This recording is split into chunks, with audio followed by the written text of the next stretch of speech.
السلام علیکم خواتین و حضرات، میں ہوں حسن ظفر اور یہ ہے پروگرام پالیٹکس۔ میں ہوں بلی تک کا سفر۔ کسی فرد کی اپنی جنس کی شناخت کے حق کے بارے میں بحث، چاہے وہ مرد ہو یا عورت، اب بظاہر ایک تماشے میں تبدیل ہو گئی ہے۔ اس بحث سے جڑا ایک واقعہ تقریباً 3 مہینے قبل انگلینڈ کے مشرقی سیسکس کے رائے کالج میں پیش آیا، جس میں 8ویں کلاس کی ایک لڑکی شامل تھی۔ وہ لڑکی بلی کے کان اور دم پہنے ہوئے تھی اور اس نے بلی کے طور پہ اپنی شناخت کا دعویٰ کیا اور خود کو اس طرح تسلیم کرنے کا مطالبہ بھی کیا۔ جھگڑا اس وقت شروع ہوا جب اس کی ایک ساتھی طالبہ نے اس کے ساتھ اختلاف کیا۔ اس موقع پہ ٹیچر نے بلی لڑکی کے نقطہ نظر کو مد نظر رکھتے ہوئے دوسری لڑکی کی مذمت کی اور اس نظریے کی حمایت کی کہ صنفی شناخت کو مرد یا عورت کی حیاتی خصوصیات سے ہم آہنگ ہونا ضروری نہیں ہے۔ برطانوی اخبار ٹیلی گراف نے اپنے 21 جون 2023 کے شمارے میں لکھا کہ ایک ٹیچر جو اپنا نام ظاہر نہیں کرنا چاہتی، ایک طالبہ کے بارے میں بتاتی ہے جس نے یہ فیصلہ کیا ہے کہ وہ بلی کے طور پہ شناخت کرتی ہے۔ اب ہمیں ان لڑکوں سے نمٹنا ہے جو اس پر بھونک رہے ہیں۔ برطانیہ میں کسی کی صنفی شناخت کو چیلنج کرنے کو مساوات ایکٹ کی خلاف ورزی کے طور پہ دیکھا جاتا ہے، جو افراد کو اپنی پسند کی صنفی شناخت کا انتخاب کرنے کا اختیار دیتا ہے۔ اس تصور کے گرد پیچیدہ بحث تقریباً 6 دہائیوں سے مشیل فوکو کے اس دعوے کے ساتھ شروع ہوتی ہے کہ صنفی کردار سماجی طور پہ بنائے جاتے ہیں۔ فوکو کا کہنا ہے کچھ بھی فطری نہیں ہے، اس کی بجائے ہر چیز کو ایک تاریخی عمل کے زیر اثر بیانیے کے ذریعے تشکیل دیا گیا ہے۔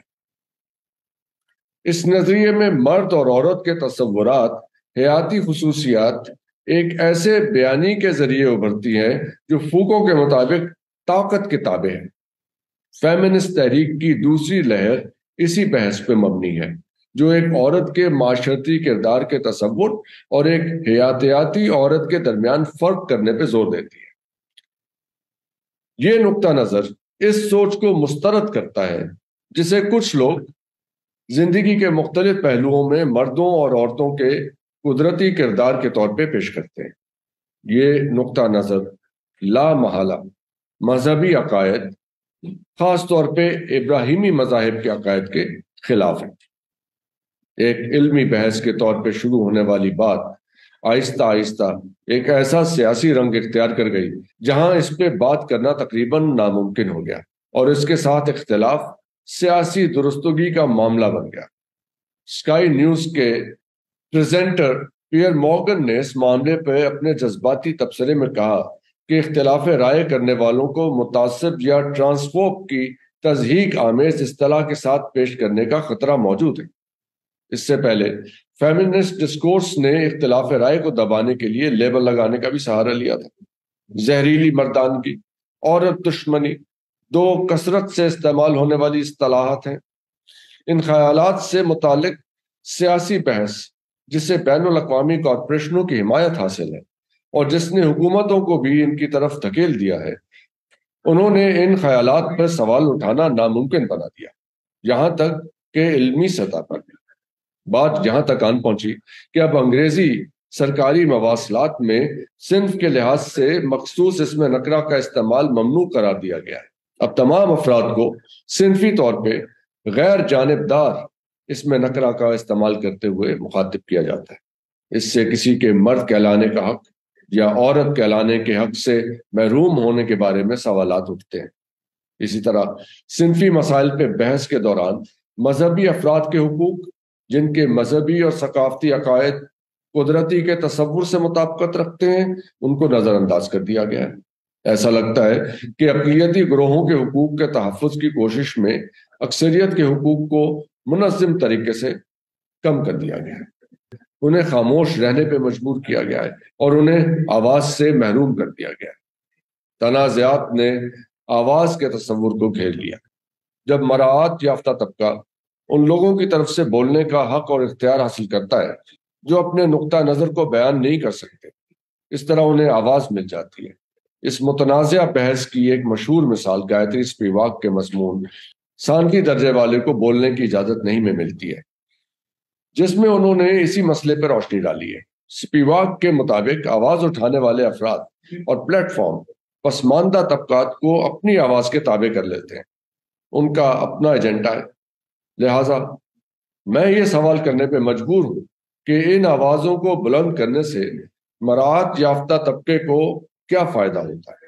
بالکل اسی طرح جیسے طاقتور ملٹی نیشنل کارپوریشنیں اقلیتی گروہوں کے حقوق کی وکالت کرتی ہیں، خواتین کے مقاصد کی حمایت کرتی ہیں، LGBTQ+ کمیونٹی کے لیے سماجی اصولوں کو چیلنج کرتی ہیں اور اسی طرح کی دیگر کوششیں کرتی ہیں۔ یہ خیال کہ ایک سرمایہ دار مادی فوائد کے بغیر کسی چیز میں دلچسپی لے گا، قبول کرنا مشکل ہے۔ ان سوالوں کے کچھ جوابات انتہائی مضحکہ خیز، غیر منصفانہ اور یہاں تک کہ سیاسی طور پہ بھی غلط ثابت ہو سکتے ہیں۔ بہرحال کوئی بھی یہ کہہ سکتا ہے کہ تاجروں کے لیے فیمنزم کی حمایت کرنا فائدہ مند تھا کیونکہ اس نے افرادی قوت میں خواتین کے داخلے کو یقینی بنایا، جس کے نتیجے میں لیبر فورس میں اضافہ ہوا اور نتیجتاً کم اجرت پہ کام لیا جا سکا۔ انفرادیت کو فروغ دینا اور روایتی خاندانی ڈھانچے کو ختم کرنا دیگر ممکنہ فوائد کے علاوہ ممکنہ طور پہ صارفین کی ایک بڑی مارکیٹ کا باعث ہے۔ تھیچرائٹ برطانیہ اس کی ایک روشن مثال ہے۔ اقلیتوں کے حقوق اور فیمنسٹ تحریک کی حمایت بھی سیاسی مباحثوں میں ان کے بڑھتے ہوئے اثر و رسوخ کی متحمل ہو سکتی ہے۔ یونیورسٹیوں میں ان موضوعات پر تحقیق کی حوصلہ افزائی کے لیے فنڈز فراہم کیے گئے ہیں، خاص طور پہ تیسری دنیا کی خواتین کے لیے، جس نے سیاسی اور معاشرتی سطح پہ ان خیالات کو مستحکم کرنے اور قانونی حیثیت دینے میں مدد کی ہے۔ اس بات سے انکار نہیں ہے کہ ان تحریکوں نے کچھ مثبت مقاصد بھی حاصل کیے ہیں، لیکن انہیں آگے بڑھانے کے لیے جو طاقت استعمال کی گئی ہے اس نے اس بحث کو معقول حدود سے آگے دھکیل دیا ہے۔ آج ہم برطانوی ہائی اسکول میں جو کچھ دیکھ رہے ہیں وہ تقریباً ایک دہائی قبل شروع ہوا تھا، جب مارکس اینڈ اسپینسر سٹورز نے لڑکوں کی اشیاء میں نیلے رنگ اور لڑکیوں کی چیزوں کے لیے گلابی رنگ کے استعمال پہ پابندی عائد کر دی تھی۔ اسے امتیازی سمجھا گیا، اس دعوے کی بنیاد پہ کہ لڑکے اور لڑکی میں کوئی فرق نہیں ہے، وہ برابر ہے۔ جی ہاں، برابر بطور انسان، لیکن حیاتیاتی طور پہ مختلف۔ حالیہ بحث یہ ہے کہ نوجوان خود کو انسانوں کے علاوہ کسی اور کے طور پہ شناخت کر سکتے ہیں۔ بلیاں، گھوڑے، ڈائناسور، حتیٰ کہ چاند۔ اپنے ٹی وی شو میں پیئر مورگن نے اس رجحان کے خلاف تنقید کرتے ہوئے کہا، مجھے لگتا ہے کہ یہ پاگل پن ہے۔ جب بھی کوئی بچہ اس ملک میں یعنی برطانیہ میں کسی اسکول میں بلی کے طور پہ شناخت کرے تو اسے اس کی نئی شناخت کی عطا عزت کی علامت کے طور پر کلاس روم سے باہر لے جایا جائے اور حقیقی بلیوں کے ساتھ ایک پنجرے میں ڈال دیا جائے جو سارا دن اسے خراشیں ماریں اور کاٹتی رہیں۔ انہیں دوپہر کے کھانے کے طور پہ ٹرے میں پانی دیا جائے، وقفے کے دوران رسی کے ساتھ چہل قدمی کے لیے لے جایا جائے اور ٹوائلٹ کے لیے ٹرے کا استعمال کرایا جائے۔ مورگن کو اس طرح معاملے کا مذاق اڑانے پہ شدید تنقید کا سامنا کرنا پڑا۔ تاہم ہمیں یاد رکھنا چاہیے کہ ہم ایک انتہائی ترقی یافتہ معاشرے پر بات کر رہے ہیں جہاں پیچیدہ مسائل کو مذاکرات کے ذریعے حل کیا جا سکتا ہے۔ ہماری پریشانی اس وقت شروع ہوگی جب ہمارے معاشرے کا ایک طبقہ یعنی پاکستان میں جانور کے طور پہ شناخت کرنے کے حق پہ زور دینے کے خیال سے متاثر ہو جائے۔